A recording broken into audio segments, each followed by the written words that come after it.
کچھ وہ لوگ ہیں جن کے مرنے سے پہلے ان کے کانوں میں یہ آواز آتی ہے، اے پاکیزہ جان کے مالک، آ جا اپنے رب کی طرف خوشی خوشی۔ اللہ فرماتا ہے میرے بندوں میں شامل ہو جا، میری جنت میں داخل ہو جا۔ اور حدیث پاک میں ہے کچھ گنہگار ایسے ہیں جن کے مرنے سے پہلے کانوں میں آواز آتی ہے، یا ایتھا النفس الخبیثہ، اے برے جان کے مالک، اخرجی من الجسد الخبیث، گندے جسم سے نکل۔ حضرت عمر فاروق رضی اللہ تعالیٰ عنہ سے مروی یہ بات ہے، آپ سے پوچھا گیا موت کے آنے کے انداز الگ الگ ہیں؟ آپ نے کہا ہاں۔ کہا کیسے؟ کہا مومن کی روح اور کافر کی روح نکالنے میں فرق ہے۔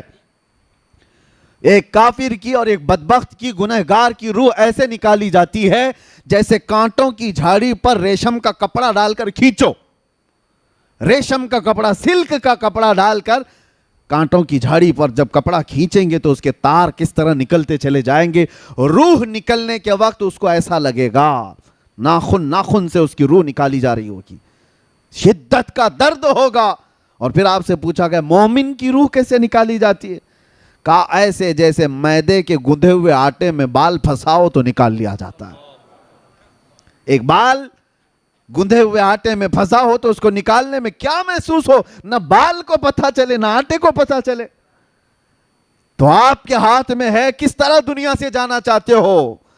قرآن میں اللہ نے فرمایا ہے یا ایتھا النفس المطمئنہ ارجعی الی ربک راضیۃ مرضیہ فادخلی فی عبادی وادخلی جنتی۔ کچھ وہ لوگ ہیں جن کے مرنے سے پہلے ان کے کانوں میں یہ آواز آتی ہے، اے پاکیزہ جان کے مالک، آ جا اپنے رب کی طرف خوشی خوشی۔ اللہ فرماتا ہے میرے بندوں میں شامل ہو جا، میری جنت میں داخل ہو جا۔ اور حدیث پاک میں ہے کچھ گنہگار ایسے ہیں جن کے مرنے سے پہلے کانوں میں آواز آتی ہے، یا ایتھا النفس الخبیثہ، اے برے جان کے مالک، اخرجی من الجسد الخبیث، گندے جسم سے نکل جا۔ اللہ کا یہ حکم ہوتا ہے، گندے جسم سے نکل جا اور میرے بندوں سے دور ہو جا، جہنم میں داخل ہو جا۔ اور وہ اس آواز سے ہی تڑپ جاتا ہے، چہرہ بدل جاتا ہے، موت کے وقت جو ڈر طاری ہو جاتا ہے۔ عزیزان گرامی وقار، موت کے وقت جو حالات آتے ہیں، قرآن کہتا ہے کہ اگر تم دیکھ لو نا فرشتوں کو کہ فرشتے کیسے مارتے ہیں، اور یضربون وجوہہم وادبارہم، ان کے پیچھے ان کی پیشانیوں پر مارتے ہیں روح نکالنے کے لیے، بہت شدت کا درد۔ اور کہا گیا سکرات کا وقت ایسا کہ مکھی بھی اگر اس کے جسم پر بیٹھے تو پہاڑ کی طرح لگتا ہے، اس کے لیے پانی کا ایک قطرہ ایک ندی کے برابر لگتا ہے۔ یہ موت کے انداز ہیں۔ میں گفتگو سمیٹتے ہوئے اب آپ کو بتاؤں میرے عزیزو، یہی بات امام اعظم ابو حنیفہ سے پوچھی گئی۔ اب یہ ہمارے ایمان کی بات کر رہا ہوں، توجہ، کیسے مرنا چاہتے ہو سن لو۔ امام اعظم ابو حنیفہ سے کسی نے سوال کیا کہ سنا ہے بدبخت اور گنہگار کی موت بڑے دردناک انداز سے آتی ہے، اور ایک عاشق رسول کی موت بڑی خوشحالی کے ساتھ آتی ہے، وہ خوشی خوشی دنیا سے جاتا ہے۔ ایسا کیوں ہوتا ہے جبکہ روح نکالنے والا ایک ہی ہے، فرشتہ ایک ہی ہے؟ درد کیسے ہوتا ہے؟ روح ایک ہی ہے۔ آپ نے کیا کہا جانتے ہو؟ امام اعظم نے کہا جا سورہ یوسف پڑھ لے، تجھے سمجھ میں آ جائے گا۔ سورہ یوسف قرآن پاک کی سورہ 13ویں پارے میں حضرت امام اعظم ابو حنیفہ نے کہا جا یہ پڑھ لے۔ وہ پڑھ کر کے آیا، اس میں موت کا کہیں ذکر ہی نہیں ہے، یا کیسے کافر کی موت آتی ہے، کیسے مومن۔ ارے اس میں تو یوسف و زلیخا کے واقعات ہیں۔ وہ آ کر کے کہا اس میں مجھے کہیں کچھ ملا نہیں۔ کہا پھر سے پڑھ کر کے آ، پھر پڑھ کر کے آیا، کچھ نہیں ملا۔ موت کے نکلنے کا یا روح کے نکلنے کا کوئی منظر اس پہ نہیں ہے۔ امام اعظم نے پوچھا پھر کیا پڑھا تو نے؟ کہا اس میں تو اللہ تعالیٰ نے یوسف علیہ السلام کے بچپن سے لے کر کے ان کے وزارت عظمیٰ تک کے واقعات بھی بیان فرمائے۔ کہا اس میں زلیخا کا واقعہ تو پڑھا ہے؟ کہا کیا ہے واقعہ؟ اس نے کہا زلیخا یوسف علیہ السلام کے حسن پر فدا ہو گئی تھی، دیکھ کر کے فدا ہو گئی۔ شہر کی عورتوں نے ان کو تانا دینا شروع کیا زلیخا کو کہ ایک جوان لڑکے پر تو فدا ہو گئی، اس لیے کہ ان عورتوں نے یوسف کو دیکھا نہیں تھا، تانے مار رہی تھی۔ تو زلیخا نے کیا کیا، ایک دعوت کی ان سارے رئیس عورتوں کی، اور گھر میں بلایا اور سب کے ہاتھوں میں ایک لیمو دیا اور ایک ہاتھ میں چاقو دیا، اور کہا جب میں کہوں گی تب یہ لیمو کاٹنا، بڑی بڑی رئیس عورتیں بیٹھی تھی. اسی عالم میں یوسف علیہ السلام کو زلیخا اس حال میں بلاتی ہیں. یوسف علیہ السلام کا حسن ایسا تھا, جمال ایسا تھا کہ جو دیکھتا تھا وہ پلکیں جھپکانا بھول جاتا تھا. جیسے ہی یوسف علیہ السلام داخل ہوئے, ادھر سے زلیخا نے آواز دی کہ اپنے اپنے ہاتھوں میں موجود لیمو کاٹ دو. عورتیں یوسف علیہ السلام کو دیکھنے میں ایسے ہو گئیں, مگن ہو گئیں کہ ان کے ہاتھوں سے لیمو گر گیا, 4 انگلیاں کٹ گئیں. قرآن پاک میں یہ واقعہ موجود ہے.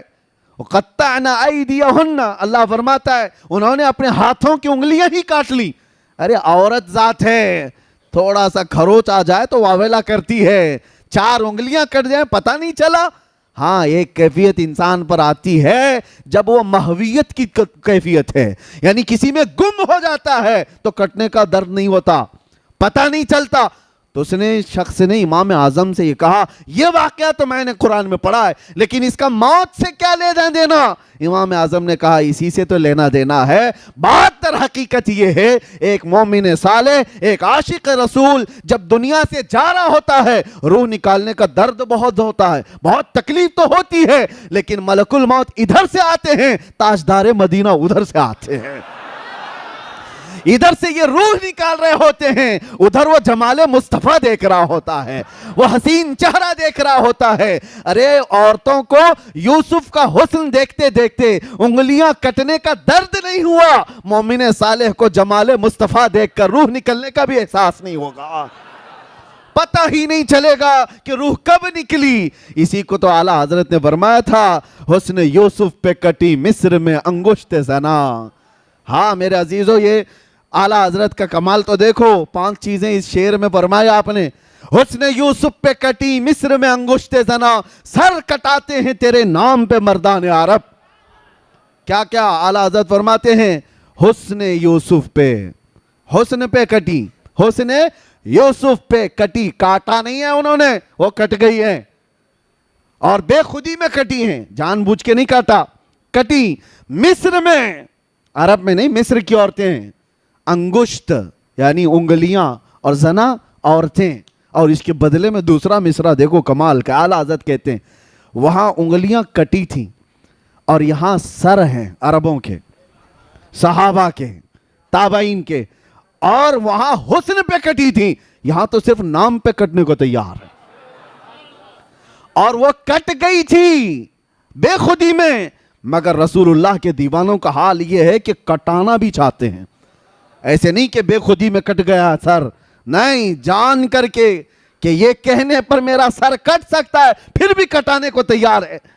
سر کٹاتے ہیں تیرے حسن پہ نہیں یا رسول اللہ, تیرے نام پہ. اور مصر کی عورتیں نہیں, عرب کے مرد, عرب کے بڑے شہسوار, یا رسول اللہ یہ تیری عظمت ہے کہ وہاں حسن یوسف پہ عورتوں کی انگلیاں کٹ گئی تھیں, یہاں صرف آپ کے نام پر بڑے بڑے شہسوار اپنا سر کٹانے کو تیار ہیں. بہرحال خلاصہ کلام یہ ہے, اس عشق میں جیتے رہو گے تو دنیا سے جانا بھی آسان ہوگا, بلکہ دنیا میں جینا بھی آسان ہوگا. جینا بھی آسان ہوگا, جانا بھی آسان ہوگا انشاءاللہ. لیکن اس نبی پاک صلی اللہ تعالیٰ علیہ وسلم سے روگردانی کرو گے تو اعلیٰ حضرت کا ایک شعر یہ بھی ہے, نہیں اور کوئی مفر مکر, بخدا خدا کا یہی ہے در, نہیں اور کوئی مفر مکر. یہ عربی کے لفظ ہیں, آپ کو سمجھاتا ہوں. قسم خدا کی, اعلیٰ حضرت کہتے ہیں قسم خدا کی, اللہ کا کوئی در ہے تو رسول اللہ کا گھر ہے. اللہ کا کوئی در ہے تو رسول اللہ کا گھر ہے, یہی ہے بخدا خدا کا یہی ہے در. اب جو آگے ہے نا, نہیں اور کوئی مفر مکر, مفر کہتے ہیں بھاگنے کی جگہ, مکر کہتے ہیں ٹھہرنے کی جگہ. حضور کو چھوڑے تو نہ بھاگنے کی جگہ ہے نہ ٹھہرنے کی جگہ ہے. ہاں, ہم نے ان درندوں کو بھی دیکھا ہے جو حضور پر بھونکتے تھے, آج دیکھو کہاں ہے, منہ چھپا کر کے پوری زندگی جینا پڑتا ہے. جو بھی گستاخیاں کرتا ہے اس کے بعد اس کو روپوشی میں زندگی گزارنی پڑتی ہے. وجہ اس کو بھی پتا ہے, ہم یہاں سے دھمکی نہیں دے رہے, لیکن یہ قدرتی طور پر ہے. وہ یہاں نہیں, پوری دنیا میں ہی کرتا خود ہے فیم کے لیے, اور پھر بعد میں پوری زندگی ڈر ڈر کے جیتا ہے. وہ 4 لوگوں کے سامنے بھی جینا مشکل رہتا ہے گستاخی کرنے والوں کا.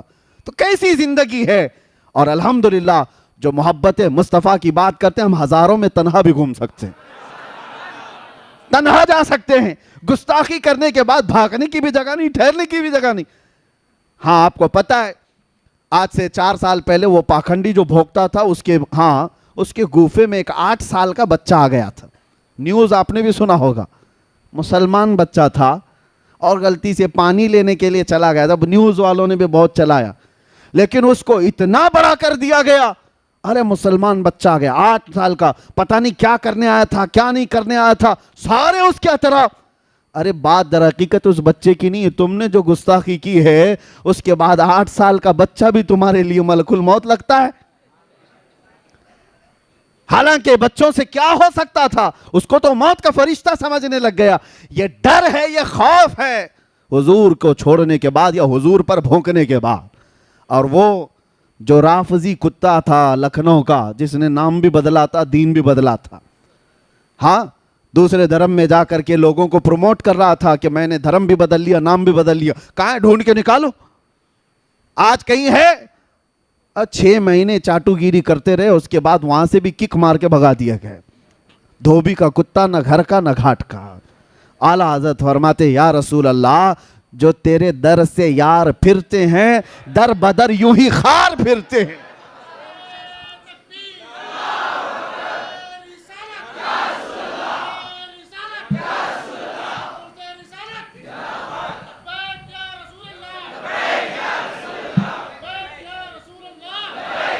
یا رسول اللہ جو تیرے در سے یار پھرتے ہیں در بدر یوں ہی خار پھرتے ہیں، اور جو ان کے در سے وابستہ ہوا اس کا حال تو یہ ہے کہ ہر زمانے نے دیکھا ہے، جب تک بکے نہ تھے تو کوئی پوچھتا نہ تھا۔ یا رسول اللہ تم نے خرید کر ہمیں انمول کر دیا۔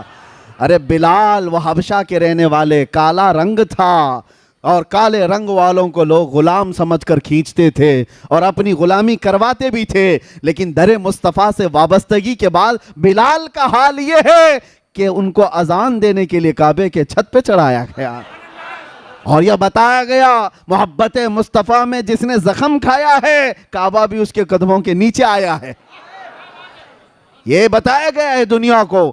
اور جو وابستہ ہوا ہے خاک کے ذروں کو میرے آقا نے ہمدوش سریا کر دیا، خود نہ تھے جو راہ پر اوروں کے ہادی بن گئے۔ یا رسول اللہ کیا نظر تھی آپ کی، مردوں کو مسیحا کر دیا، مردوں کو مسیحا کر دیا۔ یہ بات آپ سمجھ کر کے چلو، اس دار فانی میں جینا ہے تو میرے آقا سے وفا کر کے جیو، وفادار بن کر کے جیو، اور جینا بھی آسان ہوگا جانا بھی آسان ہوگا۔ اور جب جانے کا وقت ہوگا تو میرے عزیزو وہ تمام تکالیف اور مصائب نہیں ہوں گے جو ہر میت کو پیش آتے ہیں۔ عاشق رسول کے متعلق کہا گیا ہے، اعلیٰ حضرت نے لکھا ہے کہ عرش پر دھومیں مچیں وہ مومن صالح ملا، فرش پہ ماتم اٹھا وہ طیب و طاہر گیا۔ اس کا حال یہ ہوتا ہے ملائکہ عرش کے اس کے آنے کی خوشیوں میں دھوم مچانے لگتے ہیں، محبت مصطفیٰ میں فنا رہنے والا وہ عاشق رسول آ رہا ہے، اور ادھر کیا ہوتا ہے پوری روئے زمین اس کے جانے کے غم میں ماتم کنا ہے، سب کے دل محسوس کر رہ جاتے ہیں۔ زندگی گزارو تو ایسی زندگی گزارو کہ جس کے جانے کا غم پوری دنیا کو ہو اور ملائکہ کو اس کا استقبال ہو۔